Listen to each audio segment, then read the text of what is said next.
Nigeria's financial fortunes continue to spiral downwards as Africa's largest economy enters into recession. The UN warns invoice fraud is costing African economies billions of dollars. And Ivory Coast cocoa farms are under threat as caterpillars munch their way through thousands of hectares of crops. Hello and welcome to Business Africa. I'm Takumbo Salako. We start this week's show with a look at the faltering financial fortunes of Nigeria, Africa's largest economy. For some time now, the IMF has been warning that storm clouds gathering will result in a contraction later this year.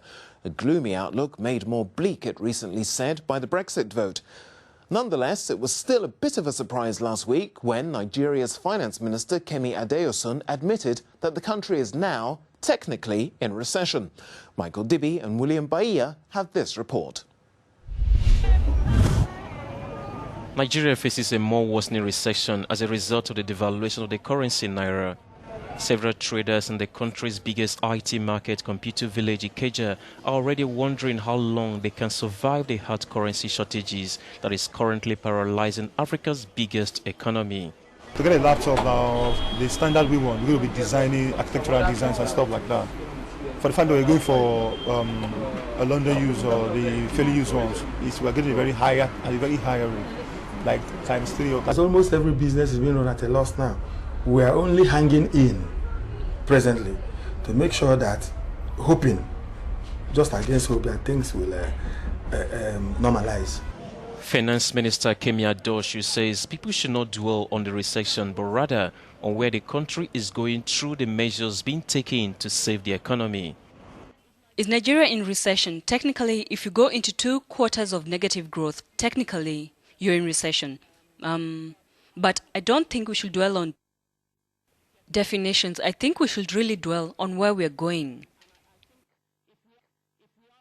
What I'd like to say is we're going to come out of it, and it will be a very short one, because the policies that we have will ensure that we don't go beyond where we need to go. And I think what we are doing, we will begin to turn the corner, I believe, by Q3. The Central Bank of Nigeria hoped that allowing the currency to lose a third of its value would attract investment and ease the need for a black market. CBN had removed a 197 naira peg a month ago, but has been unable to maintain an initial rate of 280 naira to the dollar. $854 billion. That's the enormous sum Africa has lost over the past 4 decades because of illicit financial flows, according to the United Nations Conference on Trade and Development. In a new report, it says public finances have too often performed badly as governments have borrowed heavily on domestic markets instead of looking to make big savings within the diaspora. Jean-David Mihamle and Ken Kururi have more. Invoice fraud is costing developing countries billions of dollars, a research commission by the United Nations reveals. The study was released during the UN Conference on Trade and Development in Kenya and looked at the so-called trade misinvoicing in relation to, among others, Zambian copper, Ivory Coast cocoa, Nigerian oil, and South African metals. Experts have long maintained that Africa was among the regions widely affected by the practice, which involves explicitly manipulating invoices to enable illicit financial flows.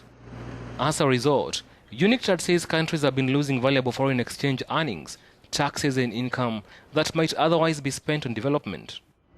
An analysis of almost 20 years' worth of data from the 5 countries in the study suggested the issue went much wider than simply statistical errors, which UNICTAD says do not normally have a trend and do not continue to grow.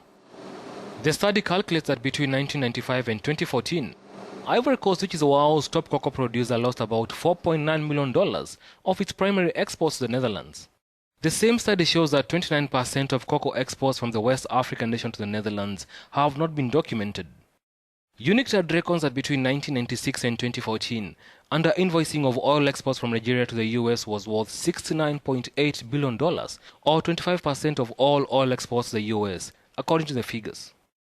The report also suggests that between 1995 and 2014, Zambia recorded $28.9 billion in copper exports to Switzerland, more than half of all its copper exports, yet those exports did not appear in Switzerland's books.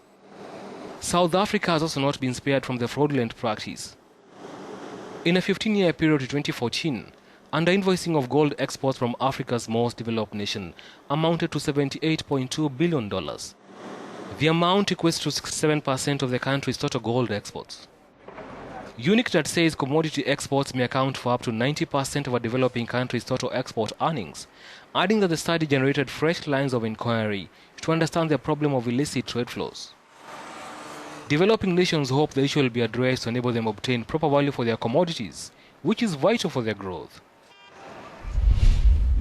Now, many people believe that things have to get worse before they can get better. That old adage may perhaps provide some comfort to Ivory Coast cocoa farmers who've already been suffering this season due to a severe drought. Now, plantations are under threat in some regions because caterpillars are wreaking havoc by eating through leaves, destroying thousands of hectares of crops in the world's largest cocoa producer. Elvis Bowe and Ruth Largo compiled this report.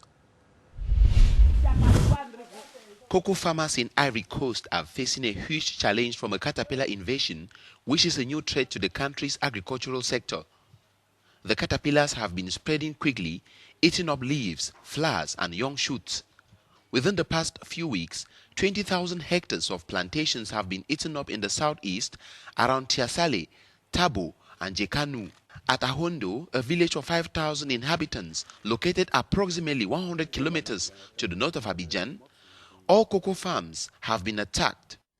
The cocoa trees and the leaves have been dried up by the sun. This man says he has lost 8 hectares of cocoa.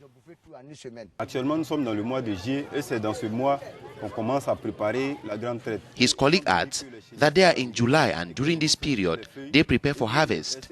Considering that the caterpillars have eaten up everything, they are wondering what they are going to harvest. According to the World Bank, cocoa is vital for the Ivorian economy. The sector represents 15% of GDP, more than 50% of export revenues, and more importantly, 2/3 of the jobs and incomes of the population. The Cocoa Board of Ivory Coast believes the situation is not as critical as portrayed. This attack by caterpillars will not have a significant negative impact on production in the sense that about 20,000 hectares are concerned. Today, we are at the end of the operation. 20,000 hectares compared to the existing 2 million hectares, we believe that is really insignificant. Ivory Coast is the world's largest cocoa producer. It supplies more than 1/3 of the world's cocoa, which is used to make chocolate. Cocoa production is hindered by the small-scale farmers' inability to spray the farms regularly. That report ends this week's show and also brings the curtain down on this season of Business Africa. Thank you for joining me. Please continue to send in your comments to our social media sites. And don't forget, while we may not be here for a while, there's always more business on Africanews.com. Take care and see you soon.